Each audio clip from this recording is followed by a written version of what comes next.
Hi, I'm Richard Maraj, Senior Minister at Unity of Phoenix Spiritual Center, and I want to thank you for visiting our website and for tuning in to today's message. If you feel inspired by today's talk, I really encourage you to make a donation by hitting that button below and making a contribution to this ministry. It'll allow us to continue these messages online and to do the great work we do here at Unity of Phoenix, which is to inspire people to live better lives. So thanks for tuning in, thanks for your support, and we hope to see you at a Sunday real soon. Morning again, everyone. And a shout out to everybody who tunes in and watches us during the week online. Welcome to you all. So the state trooper is on the highway and he's waiting to catch speeding drivers when he suddenly noticed a car that's just puttering along extremely slow. So he turns on his lights and he pulls the person over, and as he approaches, he sees that there are 5 elderly ladies in the car, and that all the passengers are looking shocked. They're looking terrified, and they're white as ghosts. And the driver, as soon as the officer came up, says, I don't understand why you stopped us, officer. I'm doing the exact speed limit, so what's the problem? And the officer said, well, ma'am, you are actually going extremely slow. And on the highway, going extremely slow is as dangerous as speeding. And so then she says, slower than the speed limit? That's not right, because I'm doing exactly the speed limit, 22 miles an hour. And the officer kind of laughs and says, no, ma'am, I think you made a little mistake. The 22 actually represents the route number that you're actually driving on. And kind of embarrassed and kind of, just smiles and chuckles and said, oh, okay, I understand now. And so thanks so much. And the officer says, before you go, is everything okay? Because the ladies are all looking shocked. They're looking terrified and kind of anxious. And she said, no, don't worry. They'll be okay in a minute or so. It's just because we just got off the 115. Okay, so, okay. Okay.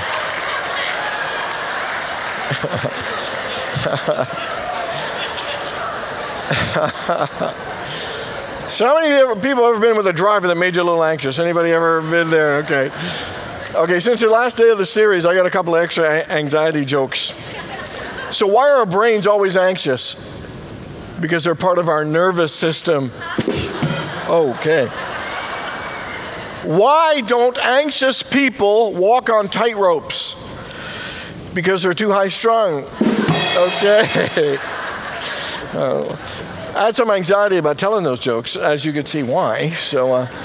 So we've been talking about being anxious and how to handle that in a greater way. The fact is, every one of us feels some anxiety from time to time, but more and more studies and research is showing that our levels of anxiety are going up astonishingly high. There was an article in the New York Times that said that the Google searches for anxiety has increased by 150% over 10 years.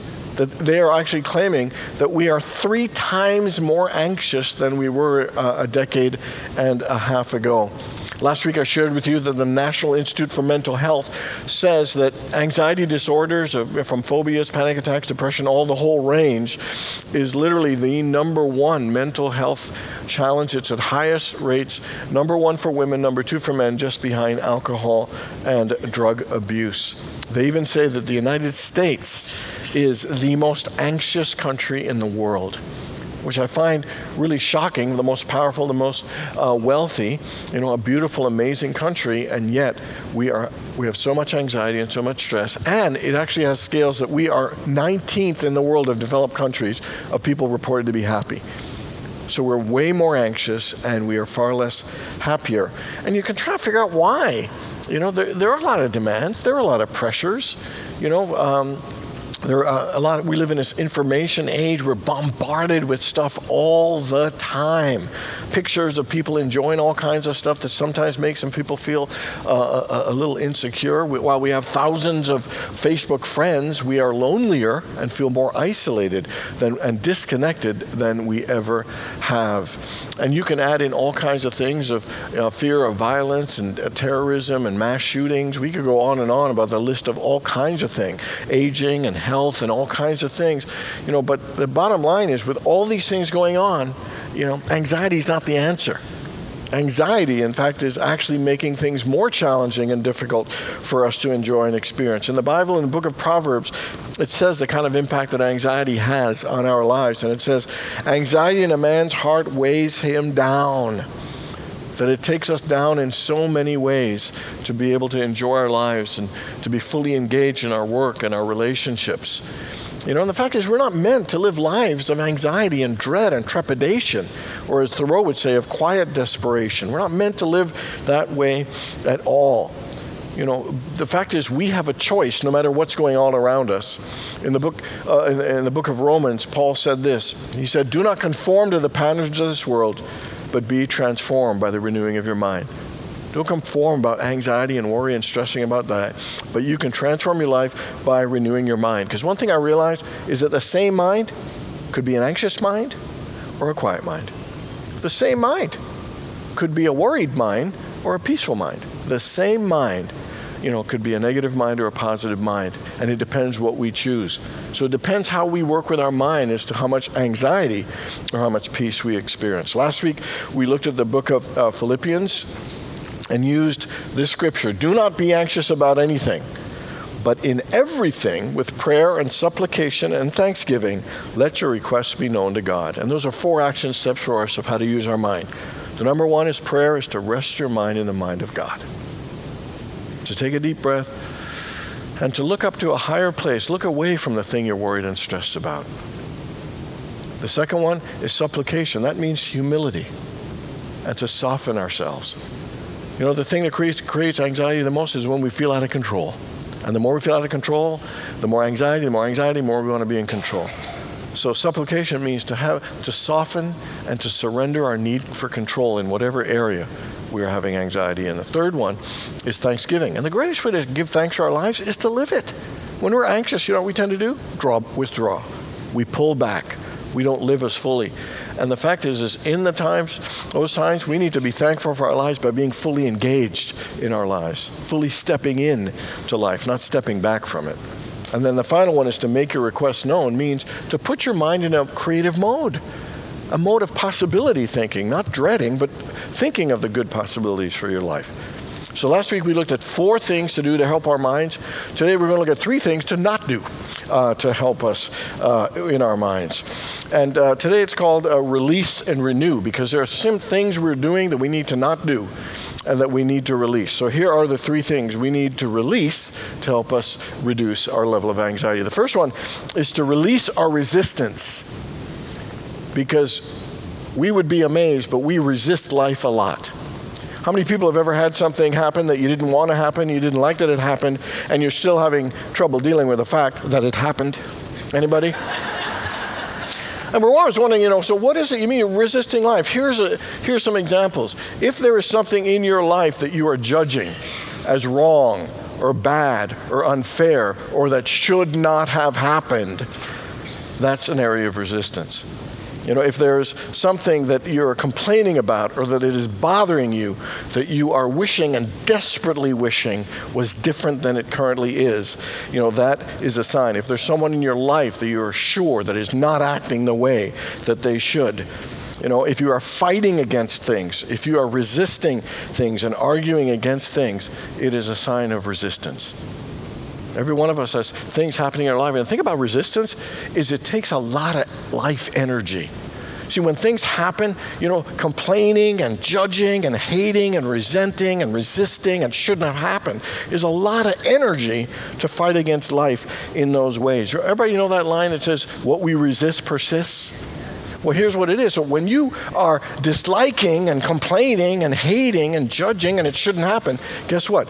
That energy gets multiplied and we attract more things we don't like, more things we hate and complain and shouldn't happen and is wrong. That energy we put out there.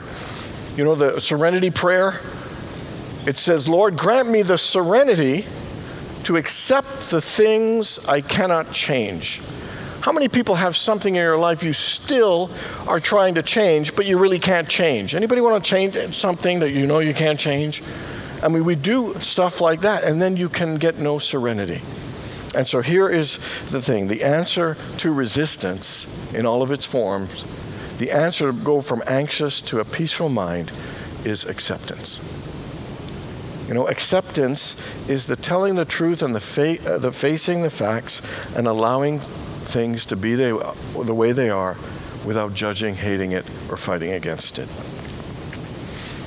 Because when we start accepting and reduce the resisting, we not only find peace in the moment, but solutions and possibilities are more available because we've given up that energy of fighting against it. That we literally find more joy, we can find the wisdom and the understanding and the lesson that thing came to teach us. How many people would say you believe in the phrase that everything happens for a reason? How many people would say I believe that? Okay, about 10 of us, that's good. And now we all say we do, it believes for a reason. Then if we believe that all things happen for a reason, why do we keep resisting certain amounts, certain things so much? And so what happens and what we do is by resisting it, we're also resisting the lesson and the message it came to teach us. Life isn't easy. There are challenges and difficulties, and sometimes it's those very challenges and difficulties that wake us up and shake us up to move in a direction we wouldn't have gone had we stayed comfortable. But if we keep following that path and trusting the process, it'll lead us. So what we're doing is resisting our own good. We think we're resisting a problem, that's something that's wrong.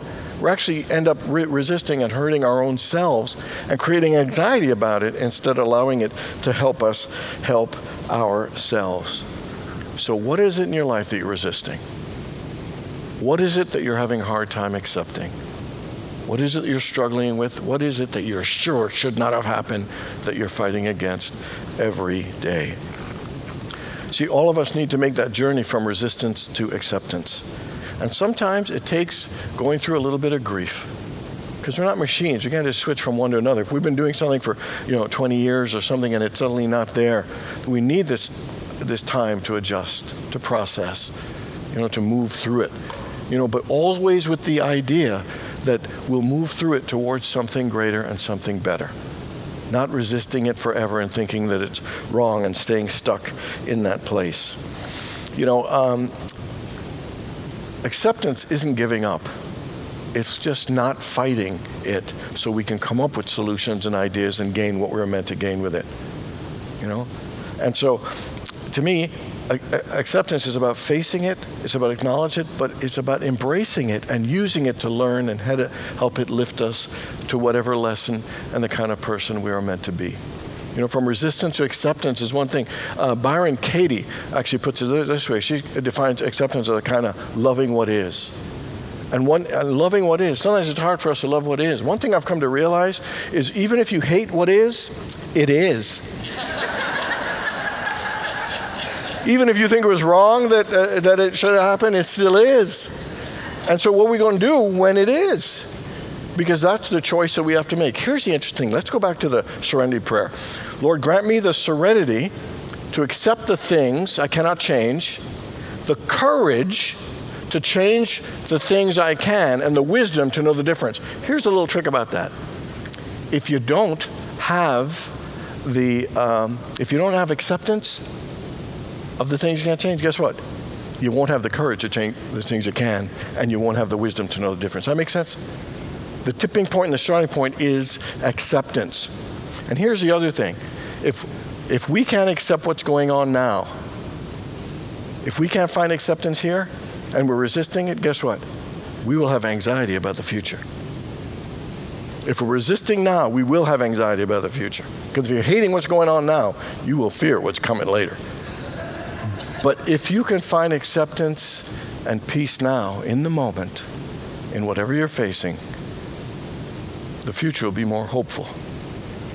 And instead of being anxious, it'll actually be a bit more joyful. That makes sense, everyone? So what is it that you're fighting against right now? And can you believe two things? One, there's a reason for it, and that you can find acceptance of it. And acceptance is the path to peace. It is the path to a positive outcome. It is the path to progress from whatever that situation might be. Arthur Rubinstein once said, there is no formula for success except, perhaps, an unconditional acceptance of life and whatever it may bring. So I want you to think of something you're resisting right now.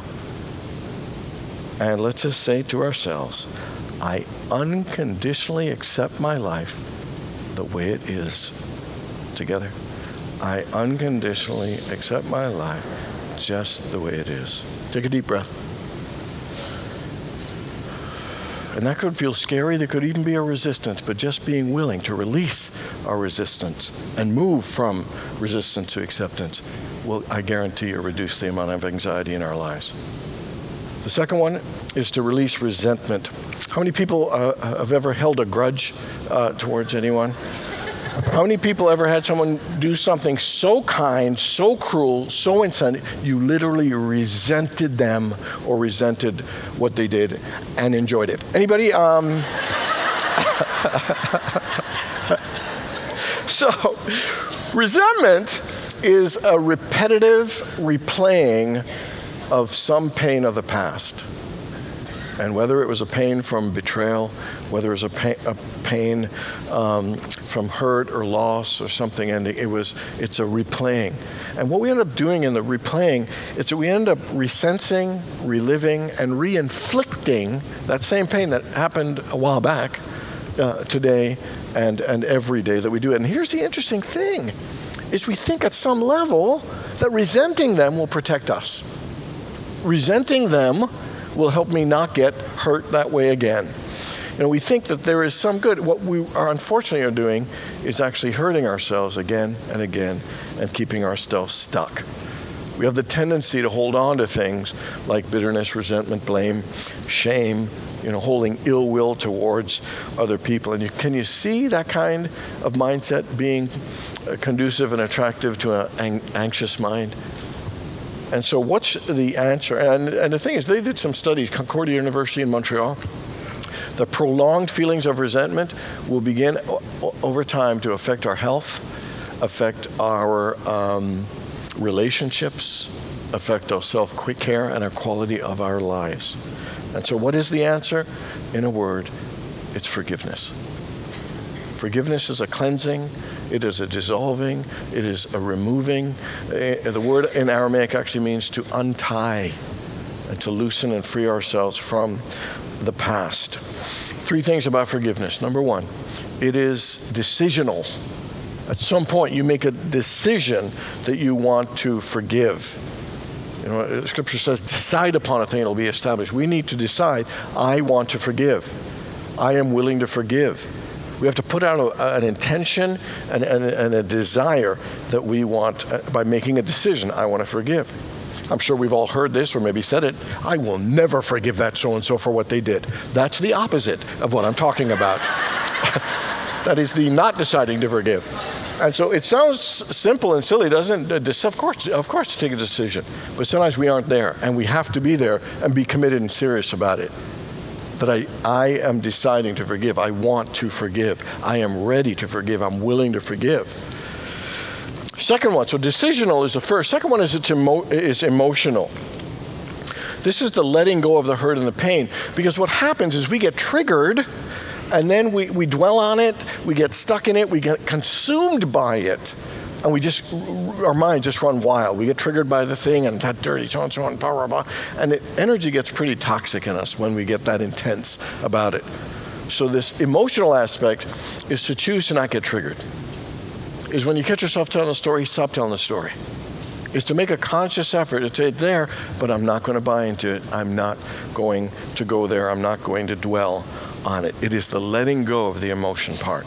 And we get a choice in that. We participate in that. And then the final one, so we got decisional, emotional, and the last and the most important is spiritual. The first one is to let go. Number 2, the second one is let God. This is the let God. And this has many layers of profound healing and transformation. The first one is that it heals our hearts and purifies our minds by forgiving. When we let it go to God. And then the second thing it will do, it'll open a space for us to be willing to have some compassion and understanding for that person. Third, it'll take us to a level where we'd be willing to send blessings and love to that person. And then the fourth part is actually a part where we are transformed, that where we learn, where we become stronger and feel empowered because we feel more connected with our divine nature as we forgive. To see that person as a child of God, to see the situation, as a part of our spiritual path, and then also to give thanks for it. So the deeper we go into letting God, the deeper that transformation is. See, one thing I realize is resentment takes our power away, but forgiveness reclaims our power. But not just any power, our spiritual power. That we actually are more aware, we are more powerful, we are more conscious, because we have overcome something amazing through forgiveness. And as we have given it up spiritually, we actually rise to a higher level of consciousness from that experience. So who or what do you need to forgive? What resentment do you still need to release? There's nothing too big and nothing too small, because it's all good and it's all important for us to release. And the gifts to us are incredible. It's more than just the freedom to move forward, but it is a greater consciousness and a greater awareness and level of empowerment. So think of someone you might be struggling with, whether it's small or big. Take a deep breath and repeat after me. I am willing to forgive you. Together. I am willing to forgive you. Take a deep breath. I release you. Together. Deep breath. And I bless you. Deep breath. I am willing to forgive myself. Together. I am willing to forgive myself. Deep breath. I release myself. I release myself. And I bless myself. I am willing to forgive. Together. I am willing to. Take a deep breath. Decisional, emotional, and spiritual. Releasing resentment through forgiveness will reduce our anxiety in so many ways. And the final one is to release us taking things personally. How many has ever had somebody say something and you took it quite personally? Anybody? And so, it could be as simple as somebody didn't invite you to a party you thought you should have been invited to, and you feel a little slighted. It could be that you cooked a really nice dinner, put on a very romantic outfit, and the person came home and just completely ignored it, and you feel really disappointed and unappreciated. It could be that you got in an argument and one of your best friends called you selfish and you were offended. We can take things quite personally. I remember one of the first times I gave a talk, a unity talk. It was a unity in Windsor, Ontario. There were about 20 people in the room, and I started my talk, and within 2 minutes, somebody got up and walked out. And I was like, inside, I'm like, oh my God, did I offend them? And I'm trying to give my talk while I'm thinking. And then someone in the front row crossed their arms and didn't no facial expression change at all, just there. And I'm like, oh my God, I think I offended the guy. He's so not into it. And then so I started doing the thing where I looked at everyone, but I just skipped over where he was. And I am giving the talk during all this stuff going on inside of me. And I was like, oh my God, this is horrible. And then I thought, okay, I'm going right after it. So I started looking right at him, giving him my best. And then so I had so much stress because I was taking this stuff personally, Later, the guy that went left came back. He went to the restroom or something. And then the guy, Mr. Arms Crossed, came up to me afterwards, and you won't believe what he said. That was one of the best talks I ever heard. I was like, what? Why didn't you tell your face, man? And so I was like, what? But look at the things we do. I cause myself all kinds of anxiety because some guy had to go to the bathroom, and a guy just happens to have a more serious and intent look when he listens. We do this stuff to ourselves all the time. We take stuff so seriously. We create so much anxiety, so much stress on ourselves by making stuff up or really taking things personally. We tend to vacillate from feeling sorry for ourselves, poor me, feeling wounded, or how dare they? They did this to me. And neither one of them is particularly healthy. So the two things we need to learn about how to reduce taking things personally is to realize that everybody's expression or how they think is their way of expressing. And if you ask someone in a movie and they say no, they just said no. They didn't reject you. And so there's a lot we have to do. We own a lot of what people say and personalize it, and it's not true. It's just how they show up. It doesn't mean that you don't listen to what was said or learn when it's time, but sometimes that's just what they said. That's none of our business. That's how they decided to show up. That's their stuff, and we got to get that. Jesus had people say and do a lot of things to him, but he didn't take it personally. He knew it was a reflection. So let me give this example. So your 4-year-old child yells at you, "I hate you, I hate you, I hate you." Do you hate the kid? Do you take it personally? Because they're hurting in there, and that's the only way they can express. It's not the thing any parent wants to hear, but you can see a larger context, and we don't take it personally in that way. Remember Jesus said, "Father, forgive them, for they know not what they do." Everybody's doing their best. And yeah, sometimes people can be not so nice. It's not to excuse it, but it's to make sure we don't bite and get hooked into it. And then the second one is that if someone says something, even though it's their thing, if it triggers us and we get angry or hurt or wounded or feel rejected or abandoned, then that's our stuff. And it means there's just something, one of the main reasons I'm taking things personally is because it usually triggers some pain. And whether it's abandonment or rejection or whatever it might be, there's stuff in us that needs healing. And we need to recognize that and own that and do some healing work around those particular areas. I would say that anxiety in our lives comes down to two things always. Will I be okay? And then, am I really loved? Do they really love me? And so to me, the most important thing is what inner work are we doing to make sure we connect with our wholeness? Because what happens in life is we're looking for other people's approval. We're looking for other people's validation, in our work and everything. So we want to hear what people say. We want them to say good things. And then when they don't say good things, we feel devastated. When we say good things, we build up. But neither should be the case as our primary goal is we have to feel loved. We have to feel capable. And the only way to do that is an inside job. All the trophies and medals and attaboys in the world isn't going to fix that.